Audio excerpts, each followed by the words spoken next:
boqolka maalmood oo madaxweyne xasan sheekh maxamuud xafiiska uu joogay Soomaaliya iyo heshiis la tahay Soomaaliya waxay heshiis la tahay deriskeeda aawa madaxweyne xasan sheekh maxamuud shacabkaada maxaa leedahay caadi iska dhiga waayahan dambe reer koonfur galbeed firimbiga ayaga qaatay madaxweyne maxaa leedahay dawladda federaalka xaggeeda nabada idinka jirto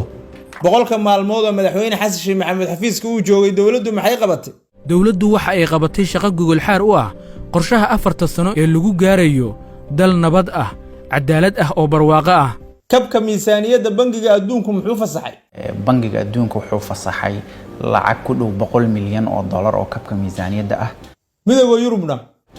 midowga Yurub sidoo kale 13 milyan oo dollar buu dawladda u soo fasaxay taasi maxay ku timid dadaaladii iyo furfurnaantii madaxweynaha la yimid ayayna arintaasi ku timid qorshaha dagaal ee madaxweynaha ee al-shabaab waa mid nuucee ah dagaalka shabaab uu maanta madaxweynuhu rabo inuu ku hogaamiyo waa dagaal loo yaqaano total war oo ah in dhammaan bulshada Soomaaliyeed ay si wada jir ah ay uga hortagaan shabaab safaradii madaxweynaha aan aadno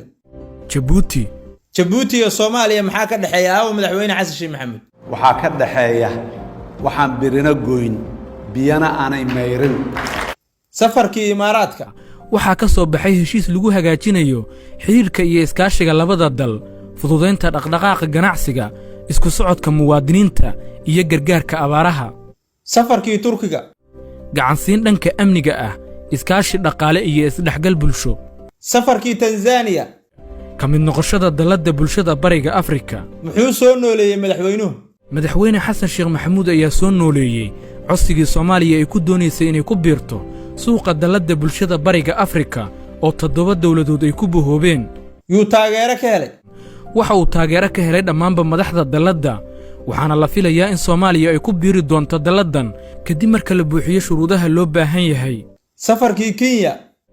iskaashi amni dhaqaale iyo mid siyaasadeed ee labada dal heshiis meesha ka saaray caqabadaha dhanka socdaalka ee ka dhashay madmadowgii ku jiray xiriirka labada dal iskaashi ganacsi iyada oo la furay sohdimaha Soomaaliya iyo Kenya taasi oo qayb ka ah fududeynta dhaqdhaqaaqa badeecadaha iyo adeegyada labada dal safarkii Masar taageero horumarinta waxbarashada taageero dhismaha ciidamada la dagaalanka argagixisada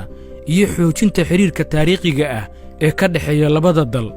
safarkii Uganda heshiis ku saabsan iskaashiga amniga gobolka adkeynta difaaca labada dawladood fududeynta maalgashiga isdhaafsiga ganacsiga iyo kobcinta wax soo saarka waxaa qabsoomay madaxda ganacsiga Soomaaliya iyo Uganda oo ganacsatada Soomaaliya ay ku soo bandhigeen fursadaha maalgashiga ganacsiga iyo wax soo saarka dalkeena safarkii Eritrea xoojinta wada shaqaynta siyaasadeed iyo tan diblomaasiyadeed si loo ilaaliyo loona hormariyo danaha labada qaran iyo kor u qaadidda iskaashiga difaaca si loo ilaaliyo nabadda xasiloonida iyo amniga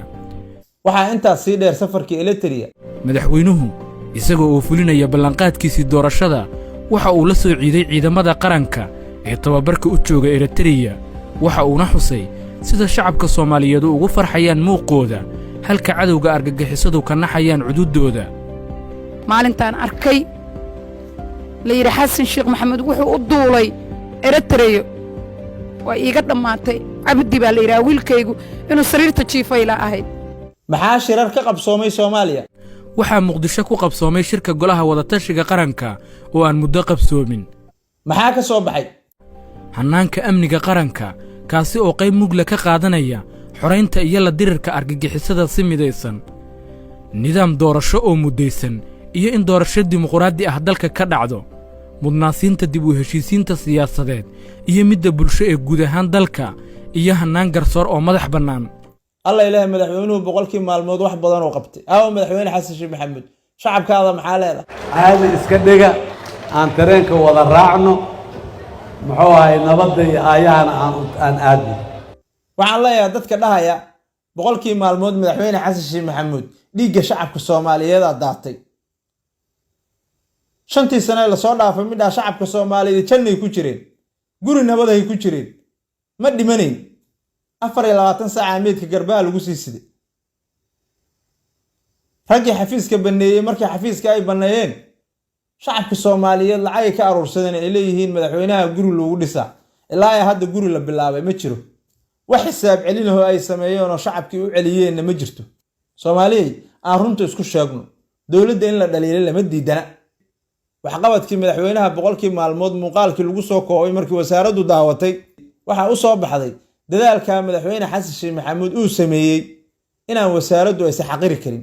madaxweynuhu dowladda ma lahane soomaaliyey dowladda idinkaa iskale madaxweynuhu hal maalin soomaaliya nabad ugama dhigi karo hal maalin heshiisyadii uu soo galay waxa weeye adduunka inay ka soo wada jawaabaan ma dhacayso rooma hal maalin laguma dhisin degdegtii joojiya madaxweynaha waa la dhaliili karaa dowladdiisa waa la dhaliili karaa asaga waa la dhaliili karaa haddaan wax la dhaliilin dowladdu qaladaadkeeda maba arkayso meelaha dowladdu ka qaldan tahay waa in loo sheegaa haddana madaxweynaha wixii uu qabtay wasaaraddu ma xaqiri karto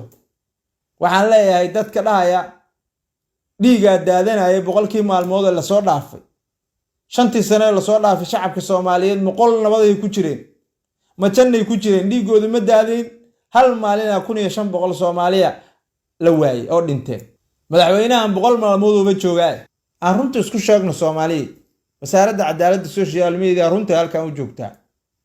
war Soomaaliya aqligu na shaqeeyo dowladda xasan sheekh maxamuud iskama laha dowladda waxa weeye idinka iskale madaxweynuhu boqol maalmood Soomaaliya nabad ugama dhigi karo boqol maalmood madaxweynuhu heshiisyadii uu soo galay kuma wada keeni karo dowladda in la dhaliilo lama diidana balse waxaa la doonayaa dhaliishaadu inay noqoto mid wax saxaysa mid wax duminaysa looma baahna balse waxqabadkii boqolka maalmood ee madaxweyne xasan sheekh maxamuud wasaaraddu ma xaqiri karto aqliyaa loo baahan madaxweynuhu waa dadaalay waa mahadsan yahay dadaalka halkaa kasii wadaan